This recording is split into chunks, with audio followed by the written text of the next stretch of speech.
రంగనాథ్ ఆత్మహత్య వెనకున్నది ఎవరో తెలుసా? పనిమనిషికి అంతాస్తి ఎందుకిచ్చారు? ఆ రోజు అసలు ఏం జరిగింది? కొందరి జీవితాలు సినిమాల్లా ఉంటాయి. కొన్ని సినిమాలు రియల్ లైఫ్ స్టోరీల్లాగానే ఉంటాయి.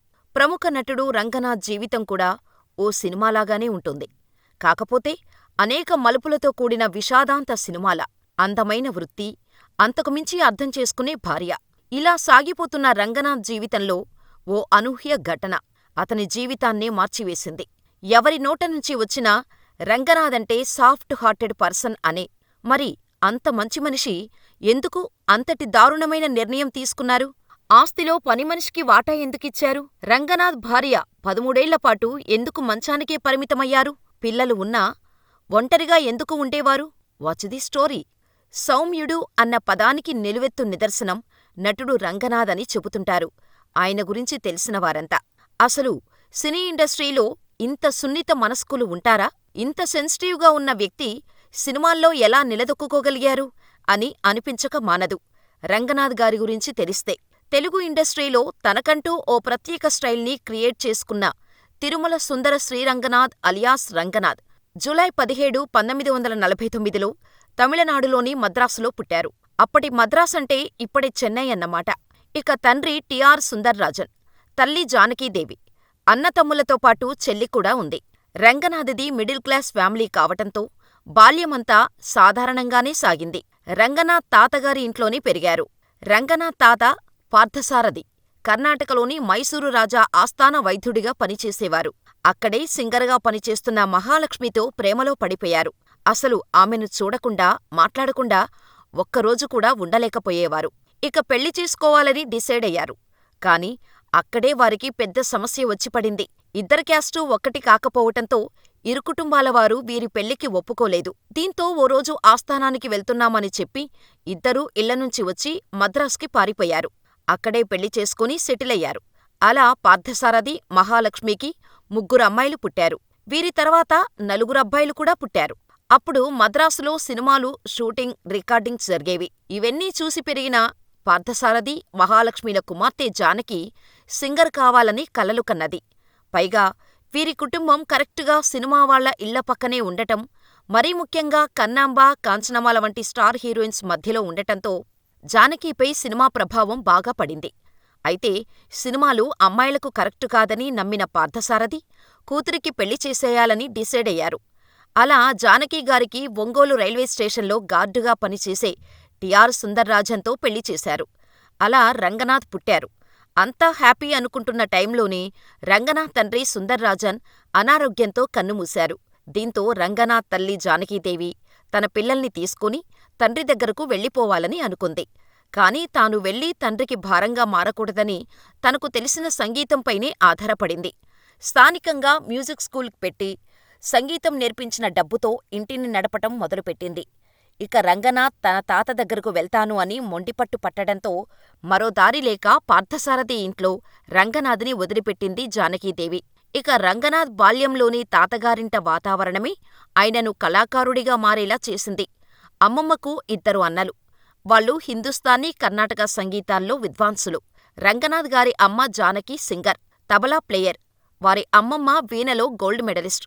అలా తాతగారి ఇంట్లో అందరూ గాయకులు కావటంతో రంగనాథ్ కూడా ఏదో ఒక కళలో రాణించాలి అని నిర్ణయానికి వచ్చారు. ఇక చిన్నప్పటినుంచే రంగనాథ్ తన చుట్టూ ఉన్న సమస్యలకు నిరంతరం స్పందించేవారు. అదే ఆయనను కవిగా మార్చిందని చెబుతారు. చదువుకునే రోజుల నుంచి పలు అంశాలపై కవితలు రాసి ఫ్రెండ్స్కు చెప్పేవారు. ఓ పక్క చదువుకుంటూనే మరోపక్క కాలేజీలో వేసే నాటకాలలో పార్టిసిపేట్ చేసేవారు. అలా ఆహ్లాదకర, ఆరోగ్యకరమైన వాతావరణ ప్రభావంతో ఎదుగుతూ తిరుపతి శ్రీ వెంకటేశ్వర యూనివర్సిటీలో బి.ఏ. డిగ్రీ పట్టా పొందారు రంగనాథ్. ఇదిలా ఉండగా రంగనాథ్కి నాటకాలపై ఉన్న ఆసక్తిని గమనించిన ఆయన తల్లి జానకీదేవి కొడుకుని ఆర్టిస్టుని చేయాలని అనుకుంది. తాను సినిమాలలో పాడాలని కలలు కన్నా కుదరలేదు కాబట్టి కనీసం కొడుకు పేరైనా వెండితెరపై చూడాలని ఆశపడింది. తల్లి కోరిక మేరకు సినిమాలో అవకాశాల కోసం ట్రై చేస్తూనే మరోపక్క చదువుకోవటం మొదలుపెట్టారు రంగనాథ్. అప్పట్లో మద్రాసులోనే మొత్తం సినీ పరిశ్రమ ఉండటంతో కాలేజీ అవ్వగానే సినిమా ఆఫీసుల చుట్టూ తిరగటం మొదలుపెట్టేవారు రంగనాథ్. కాని ఎవరూ ఛాన్సులు ఇచ్చేవారు కాదు. అయినా సరే ప్రయత్నాలు ఆపకుండా తిరిగేవారు. అలా 1969లో బుద్ధిమంతుడు సినిమాలో యాక్ట్ చేసేందుకు అవకాశం వచ్చింది. చిన్న పాత్ర అయినప్పటికీ వెనకా ముందు ఆలోచించకుండా వచ్చిన ఛాన్స్ని వదులుకోలేదు. అలా మొదటిసారిగా బుద్ధిమంతుడు సినిమాలో వెండితెరపై కనిపించారు రంగనాథ్. ఆ తర్వాత పరిస్థితి షరామామూలే. ఈలోపు తన అన్నలు పెళ్ళిళ్ళు చేసుకున్నారు. తను మాత్రం లైఫ్లో సెటిలయ్యాకే పెళ్లి చేసుకోవాలని డిసైడయ్యారు రంగనాథ్. ఈ క్రమంలోనే అన్నలు, తమ్ముళ్ళు వేరు కాపురాలు పెట్టేయటంతో తల్లి బాధ్యత రంగనాథుపైనే పడింది. దీంతో సినిమా రంగం తనకు అచ్చురాదని ఉద్యోగ ప్రయత్నాలు మొదలుపెట్టారు. బిఏ చదువుతుండగానే దక్షిణ మధ్య రైల్వేలో టీసీగా ఉద్యోగం వచ్చింది. ఇక రంగుల ప్రపంచాన్ని వదిలేసి టీసీగా జాయినైపోయారు. తల్లి కోరిక మేరకు నిర్మలా చైతన్య కుమారిని పెళ్లి చేసుకున్నారు. ఆ తర్వాత వెంటనే పిల్లలు కూడా పుట్టారు. జీవితం సాఫీగా సాగిపోతున్నా ఎక్కడో అసంతృప్తిగా ఉండేది. నటుడవ్వాలన్న కోరిక మాత్రం ఆయనలో చచ్చిపోలేదు. తను నాటకాలు వేసే నాటకరంగం వారి ద్వారా 1969లో చిన్న అవకాశం వచ్చింది. అయితే పాత్రకు గుర్తింపు రాలేదు. అదే సమయంలో బాపుగారి అందాల రాముడు సినిమాలో రాముడి వేషం, చందన సినిమాలో హీరో వేషం ఒకేసారి వచ్చాయి. దీంతో బాపుగారి సలహాతో చందన సినిమాకే అంగీకరించారు. అలా వెండితెర మీద హీరోగా రంగప్రవేశం చేశారు రంగనాథ్. పంతులమ్మ సినిమాతో స్టార్ హీరోగా మారారు. రంగనాథ్ పూర్తి పేరు తిరుమల సుందర శ్రీరంగనాథ్.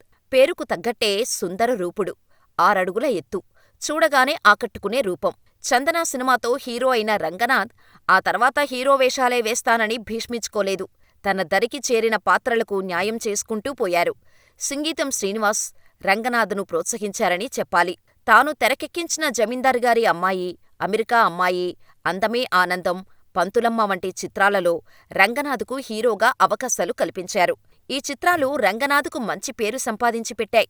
అలాగే చదువు సంస్కారం, సెక్రటరీ, లాయర్ విశ్వనాథ్, రామయ్య తండ్రి, రామచిలుక, దేవతలారా దీవించండి, ఇంటింటి Ramayanam, Tayaramma Bangarayya, love in Singapore వంటి చిత్రాలలో కథానాయకుడిగా, ఉపనాయకునిగా నటించి మెప్పించారు రంగనాథ్. ఎక్కువగా కుటుంబ కథా చిత్రాల్లో నటించటం ఆయనను మహిళా ప్రేక్షకులకు దగ్గర చేసింది. కానీ సినీ రంగంలో వచ్చిన మార్పుల కారణంగా కెరీర్ స్టార్టింగులోనే ఒడిదుడుకులు వచ్చాయి. దీంతో మరో మార్గం లేక విలన్గా మారారు. గువ్వల జంట సినిమాతో తొలిసారిగా ప్రతినాయక పాత్రలో అలరించారు. ఆ తర్వాత క్యారెక్టర్ ఆర్టిస్టుగానూ మెప్పించారు. వెండితెర మీదే కాదు, బుల్లితెర మీద కూడా తన నటనతో ఆకట్టుకున్నారు రంగనాథ్. అలాగే బాపు దర్శకత్వంలో తెరకెక్కిన భాగవతంతో బుల్లితెరపై తొలిసారిగా మెరిసిన రంగనాథ్ ఆపై దర్శకధీరుడు ఎస్.ఎస్. రాజమౌళి దర్శకత్వంలో వచ్చిన టీవీ సీరియల్ శాంతినివాసంతో సందడి చేశారు. ఆ తర్వాత మై నేమ్ ఈజ్ మంగతాయారు, ఇద్దరమ్మాయిలు, అత్తో అత్తమ్మ కూతురో, మొగలిరేకులు వంటి ధారావాహికల్లో యాక్ట్ చేశారు. మొత్తంగా 4 దశాబ్దాలకి పైగా సినీ జీవితంలో 300కు పైగా చలనచిత్రాల్లో కథానాయకుడిగా, సహాయక నటుడిగా, ప్రతినాయకుడిగా, గుణచిత్ర నటుడిగా పలు వేషాల్లో మురిపించారు రంగనాథ్. వెండితెర జీవితంలో తన అభినయంతో వెలుగులు పంచిన రంగనాథ్ నిజ జీవితంలోనూ భర్తగా, తండ్రిగా బాధ్యతాయుతంగా ముందుకు సాగారు. క్యారెక్టర్ యాక్టర్గా రంగనాథ్కు మంచి డిమాండ్ ఉన్న రోజుల్లోనూ ఆయన పారితోషికం విషయంలో ఏనాడూ ఇంత ఇవ్వండి అని అడిగింది లేదు. నిర్మాత ఎంత ఇస్తే అంతే పుచ్చుకునేవారు. సెట్లో అందరినీ నవ్వుతూ పలకరించేవారు. 2 కూతుర్లు, కొడుకుకు పెళ్ళిళ్ళు చేసేయటంతో పాటు ఆర్థికంగానూ నిలదొక్కుకోవటంతో అంతా హ్యాపీ అని అనుకున్నారు రంగనాథ్. తనను ఎంతో ప్రేమించే భార్యతో ప్రశాంతంగా ఇంట్లోనే ఉండాలని అనుకున్నారు. కానీ అంతలోనే ఆయన భార్య ప్రమాదవశాత్తు బాల్కనీ నుంచి కిందపడిపోయారు. మొక్కలకు నీళ్లు పోసేందుకు వెళ్ళినప్పుడు జారిపడిపోయారు. దీంతో వెన్నెముక బాగా దెబ్బతిని పక్షవాతం వచ్చేసింది ఆమెకు. అలా దాదాపు 14ఏళ్లపాటు మంచానికే పరిమితమైపోయారు ఆమె. దీంతో కట్టుకున్నవాడే కన్నబిడ్డలా సపర్యలు చేశాడు. కాని ఏనాడూ గొప్ప చెప్పుకోలేదు రంగనాథ్. నాలో సగభాగమైన భార్యకు చేయటం సేవ ఎందుకవుతుంది అనేవారు. 2009లో ఆమె కన్నుమూయటంతో కృంగిపోయారు రంగనాథ్. ఆమె ఫోటోను దేవుడి పటాలతో పాటు చేర్చి పూజ చేసేవారు. ఈ ఒంటరితనాన్ని పోగొట్టుకోవటం కోసం పుస్తకాలు రాయడంతో పాటు అపార సినీ అనుభవం కలిగిన ఆయన మొగుడ్స్ పెళ్ళాంస్ సినిమాకు దర్శకత్వం వహించారు. అయితే ఆ సినిమా కమర్షియల్గా వర్కౌట్ కాకపోవటంతో తర్వాత దర్శకత్వానికి దూరమయ్యారు. సెలెక్టివ్గా సినిమాలు చేస్తూ సినీ రంగంతో అనుబంధాన్ని కొనసాగించటం మొదలుపెట్టారు. కానీ భార్య తిరుమల చైతన్య మరణంతో రంగనాథ్ గారి ఆలోచన ధోరణి పూర్తిగా మారిపోయింది. తాను షూటింగ్స్కు వెళ్ళినప్పుడు తన భార్యను కంటికి రెప్పలా చూసుకున్న పనిమనిషి అయిన మీనాక్షిని ఎంతో గౌరవించేవారు రంగనాథ్. షూటింగ్స్కు బయటకు వెళ్ళినా మీనాక్షి చేసిన వంటలను మాత్రమే తినేవారట రంగనాథ్. ఎందుకంటే తన భార్య తిరుమల చైతన్యకు మీనాక్షి చేసిన వంటలంటే ఎంతో ఇష్టం. ఆ వంటలు తినటం వల్ల తన భార్యకు ఆనందంగా ఉంటుందని నమ్మటం మొదలుపెట్టారు రంగనాథ్. అయితే సినిమాల్లో మంచిగా రాణిస్తున్నప్పుడే ఆయన డిసెంబర్ 19, 2015న హైదరాబాద్ గాంధీనగర్లోని తన ఇంట్లో సీలింగు హుక్కుకు ఉరివేసుకుని సూసైడ్ చేసుకున్నారు. అప్పటికి ఆయన వయస్సు 66 ఏళ్లు. ఎటువంటి ఆరోగ్య సమస్యలు, ఆర్థిక ఇబ్బందులు కానీ లేవు. భార్య దూరం కావటంతో తట్టుకోలేక ఆయన సూసైడ్ చేసుకున్నారని అంతా చెబుతారు. అయితే ఆత్మహత్య చేసుకున్న రోజు రంగనాథ్ మల్కాజ్గిరిలోని గౌతమ్ నగర్లో ఏర్పాటు చేసిన సన్మాన సభకు ముఖ్య అతిథిగా వెళ్లాల్సి ఉంది.